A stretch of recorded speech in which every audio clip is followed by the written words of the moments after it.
और इसलिए भाइयों बहनों, अगर भ्रष्टाचार के खिलाफ आवाज उठाना गुनाह है तो वो गुनाह हमें भी मंजूर है। अगर विदेशी धन वापस लाओ ये मांग करना गुनाह है तो वो गुनाह हमें भी मंजूर है। और जो कानूनी सजाएं आप रामदेव जी को करते हो, नरेंद्र मोदी पर भी लगाए दीजिए।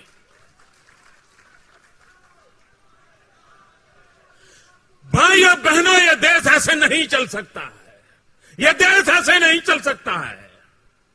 आपके मतभेद हो सकते हैं रामदेव बाबा के संबंध में, और रामदेव बाबा रातों रात खड़े नहीं हुए हैं। वो 2 साल से गांव गांव जाकर के इस विषय पर लगातार लोगों से बात कर रहे हैं, लोगों की शिक्षा कर रहे हैं। और अगर रामदेव जी उतने बुरे थे तो 2 साल तक इस सरकार को किसने रोका था उन पर कार्रवाई करने के लिए? किसने रोका था उनको?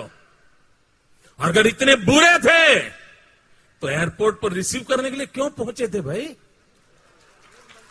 ओबामा को लेने के लिए जितने मंत्री नहीं गए उतने रामदेव जी को लेने एयरपोर्ट पहुंचे थे।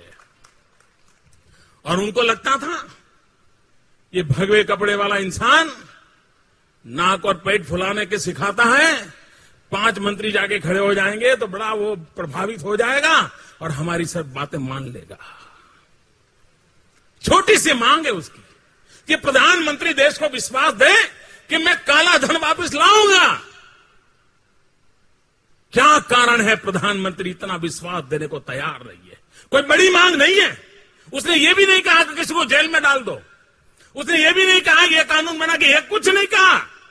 उसने कहा प्रधानमंत्री देश को विश्वास दे कि मैं इतने दिन के भीतर भीतर काला धन जो दुनिया में पड़ा है वो देश की जनता के चरणों में ला करके रख दूंगा। उसका विरोध।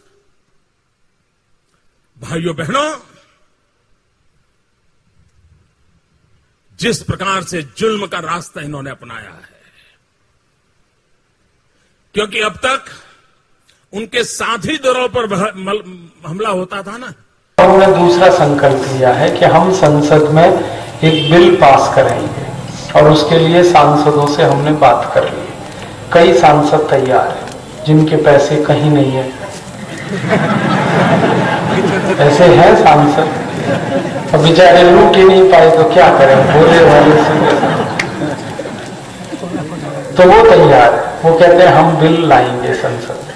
तो ऐसे सांसदों का एक समूह बनाया है और वो बिल की ड्राफ्टिंग चल रही है।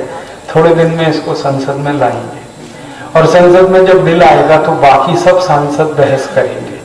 बहस वाले दिन हम ये देखेंगे कि इसका विरोध कौन कौन कर रहा है।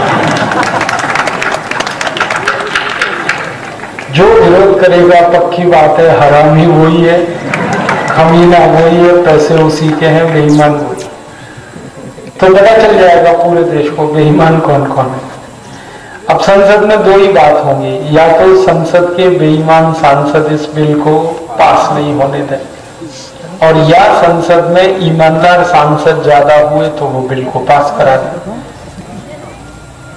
दोनों में से कुछ एक होगा। अगर बिल पास हुआ तो अपने को कुछ करना ही नहीं, कानून बनेगा, पैसे आ जाएंगे।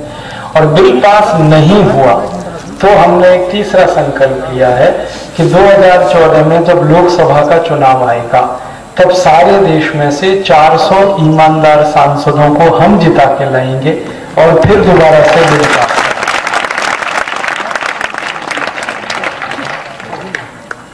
अब आप बोलोगे क्या 400 सांसद हमारे जीतेंगे? आराम से जीतेंगे। क्यों? क्योंकि सन्यासी और संत हमारे साथ हैं इस बार। एक बहुत बड़े संत परम पूजनीय स्वामी रामदेव जी, उन्होंने तो संकल्प ले लिया। उनके जैसे 70 और संत हैं, उन्होंने भी संकल्प लिया। काले धन के बारे में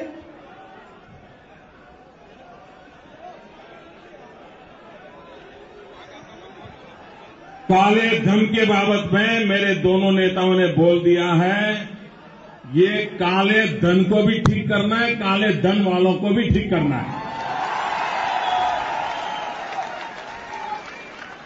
तो आप सबकी जो अपेक्षाएं हैं कि इस देश में काला धन आना चाहिए और काला धन को राष्ट्रीय संपत्ति घोषित करके उसके लिए एक इफेक्टिव प्रोसीजर अपनाना चाहिए। उसको मोदी जी अपनाएंगे, मैं आपकी मौजूदगी में कह रहा हूं।